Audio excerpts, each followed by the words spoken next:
What's up, metalheads? My name's Jamie. This is the Blades and EDC channel. Thank you guys so much for being here. I really do appreciate it. Today I have a very cool knife to review for you. Full disclosure, this knife was sent to me by the manufacturer. They are called Terrain 365, and the model of this one is the P38-AT.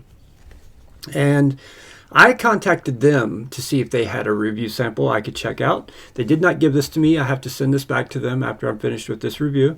But the reason I contacted them was because my friend Craig bought one of their knives. This is the Invictus ATB by Terrain 365. And this is one he bought just for his collection, right? He's not using it. You know, it's kind of like a safe queen for him. But I was so impressed with the action and the fit and finish and everything in this knife. I was like, man, I really want to know how well the blade will hold its edge, because this is not your typical blade steel here. It's actually not steel at all. It's a very different material.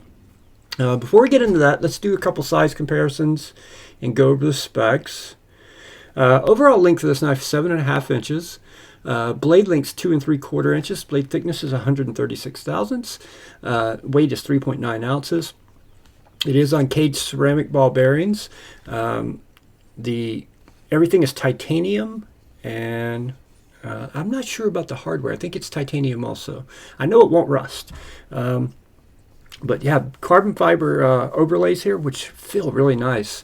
This is nice carbon fiber. You can feel the texture in it, the weave in it. Gives it a little bit of grip. It's very nice. Let's get a couple size comparisons here, and that's going to be, I don't have much this size, so we'll get as close as we can get to give you guys a good idea on the size. Here's a Spyderco Little Native, so it's a bit bigger than the Little Native. And here's the Spyderco Para 3. It's kind of right in between those two knives, right? Lengthwise, anyway. She's thick, though. She's a thick girl, for sure. Thick girl. Here is the Kaiser Mini Sheepdog.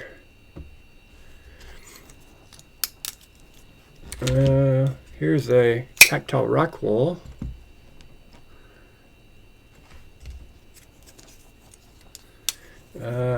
We always do a bug out, so here's a Benchmade bug out. Quite a bit smaller than both of those. This is probably going to be close in size. The Urban EDC F5.5. Yeah, it's about a ½ inch longer. The F5.5 is a ½ inch longer. How about the Kavis Bladeworks Variant PE2? Again, about ½ inch longer than the P38. We always do a penguin, so let's do a penguin.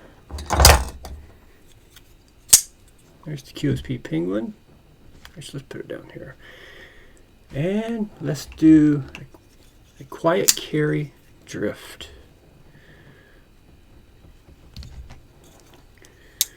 So, edge retention. Surprising. First off, the fine edge, it's gone instantly. It's literally gone instantly. You cut through a foot or two of cardboard, you can no longer shave hair. You can kind of cut paper, but it tears a little bit. It's not, your fine edge is gone instantly with this knife. But I cut through a lot of cardboard with this knife. I didn't measure it, but I would say at least 200 feet of cardboard I cut, and probably more than that. And I noticed that instantly. You know, literally I cut through a couple pieces and checked the paper. It was gone instantly. The fine edge was gone that quick. But it just kept going through cardboard. And as I'd get through the cardboard and progress through it, I would notice I'm having to push a little harder, and use a little more muscle to cut. But it kept cutting. And I didn't measure it, but I'm going to guess, I'm going to be conservative and say 200 feet of cardboard. And it will still kind of cut paper, kind of. I've not sharpened it, and I've not done anything to it. See, I can get it, if you go quick, it still has a bit of a working edge. Yeah, just certain spots. It's a very different material. It's dendritic cobalt is what it is. They call, their name for it is Terravantium, right? This is a non-ferrous, non-magnetic material. It is not steel. It will never rust. Nothing on this knife will ever rust, which is what got me so intrigued, right? Because just like the other one Craig sent me, the action is absolutely amazing on this knife. The fit and finish is amazing on this knife. Ergos are amazing for a little guy anyway. 4-finger, medium-sized hand. But, you know, well, I'll do a separate video on the Invictus. It's kind of thick. They don't give you that measurement on the website. But let's check it real quick. She's thick. She's a thick girl. But for a small knife like this, it's a good thing, I think. Oh. So, a little over half an inch thick. 0.55, 0.56, something like that. A little over half an inch thick. The action, the fit and finish, I don't know who the OEM is, but if I had to guess, or if I had to compare it to an OEM, I would say Riat, right? That would be my first guess, would be Riat. That's how good it is. So if the blade is any good at all, you got a winner here. The price on this knife, though, is $375. Same as the Invictus. They're both $375. But you're getting something special here, something pretty special with this Teravantium blade, which has no fine edge. Just consider you're not going to have a fine edge with this knife at all. But the working edge holds up a very long time, and it will never rust. So who is this knife intended for, right? Also, I want to point out one more thing real quick. You have glow-in-the-dark thumb studs on these knives, right? And I get it. It's cool. Let me make it glow real quick. Let me turn my flashlight on. Oh, I accidentally turned the strobe mode on. So, you know, you can make it glow, right? It'll glow. Cool, right? It makes no sense. It really doesn't, because your knife is in your pocket, or it's in your backpack, or wherever you keep your knife, in your EDC bag. And when you pull it out to use it, you're not going to take the time to charge the thumb studs. If you want to do that terrain, please, you put tritium in there. Put tritium inserts in there. I mean, it would be killer to have that, especially, in my opinion, who I think this knife is the target buyer for this knife, right? The name of their company is Terrain 365. And there's a good reason for that. This knife is meant to be able to be out there in the elements, hold an edge, a working edge for a long time, and never have to worry about rusting. So maybe you live on the beach, maybe you're a surfer, maybe you're a fisherman. You're out in the saltwater environment all the time. This is what this knife is for you. Or maybe you're someone that's about to hike the Appalachian Trail. This knife's probably for you, right? You're going to hold a working edge for a long time. You don't have to worry about anything rusting and getting corroded out there. I mean, you can literally take this in the rain and cut with it and put it back in your pocket and not need to worry about it. It's fine. I mean, literally, you don't need to worry about it. I haven't tested this, obviously, but I've done my research online about dendritic cobalt. It will never rust. We know titanium will never rust. Everything else on here, it's titanium and, Teravantium or dendritic cobalt, so it will never rust. Not a cheap knife, $375, but when you think about what you're getting, is it that bad? Considering this knife will be here long past you and I, right? Our great-grandchildren will be, well, let's say, I've used this comparison before. Let's say an asteroid hits the Earth and we get knocked back to the Stone Age. A couple thousand years from now, they'd probably be digging these up, as artifacts. Like, man, what were they doing? How'd they do this, right? This thing's meant to last forever. As long as you don't need a fine edge.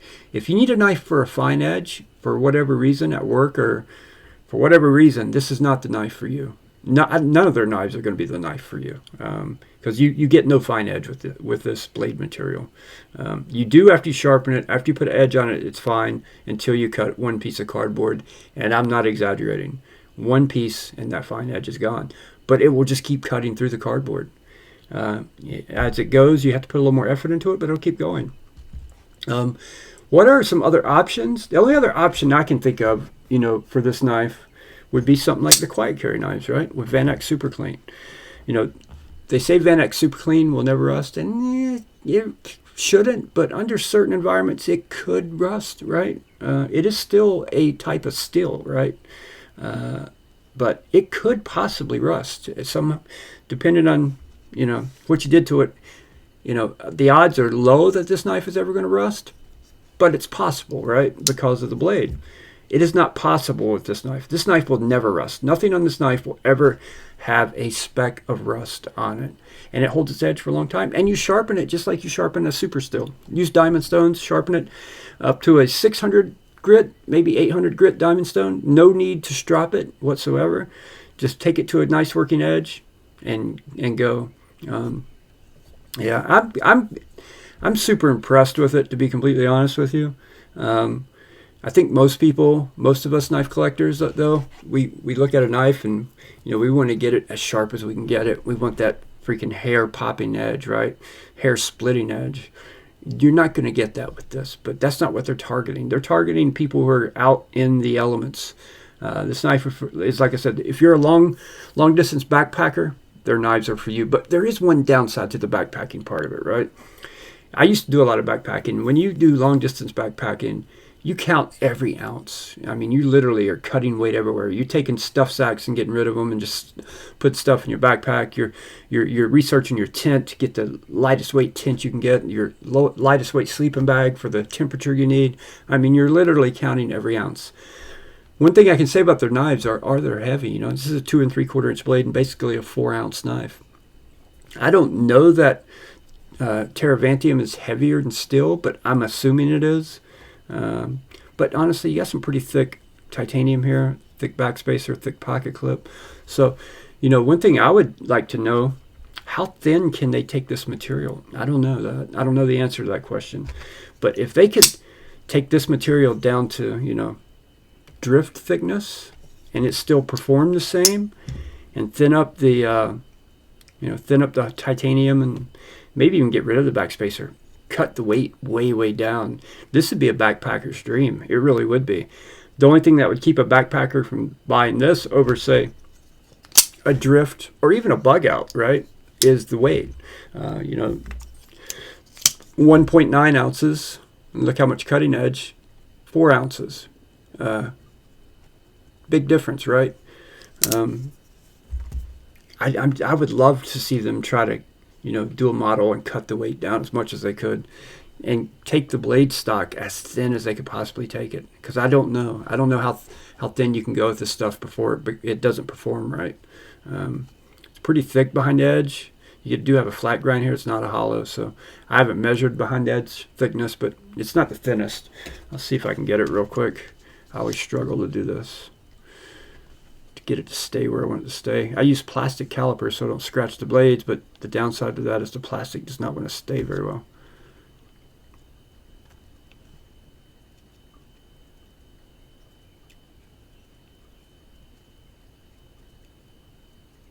I'm going to say it's about 20 thousandths behind the edge. That's just a guess, though. As close as I can get it. So, yeah, if they could get this down thicker, if they could do this in a 90 thousandths blade stock and thin out all this, lighten it up, you'd have a backpacker's dream. You probably sell these at REI faster than you can make them, right? Just for that reason. If you can get the weight down and you don't have to worry about it and it holds its working edge for a very long time. You don't want to be out in the trail carrying a sharpener, a big heavy sharpening system to sharpen your blades. Or if, say you're a fisherman, you're going out in the boat, you're not carrying around sharpeners everywhere you go, I wouldn't think, you know. But you can take this out on the ocean for a week, you know, whether you're going out on a fishing trip or you actually do it professionally, or you just go into the beach for a couple weeks. Take care of this wherever you want to carry it. It's not going to rust on you. You're good to go. So, pretty cool knife. I'm very excited to see what else they can do. I would love them to make a model as thin as they can make it, as lightweight as they can make it, and let's see how that performs, because that's the only downside to this, really, in my opinion, is the weight. And it's not a downside because it's not meant to have a fine edge for a long period of time. It has no fine edge. So, but other than that, it's pretty impressive, and I'll be curious to see what they do in the future. Thank you guys so much for watching. I really do appreciate it, and I will see you all on the next one.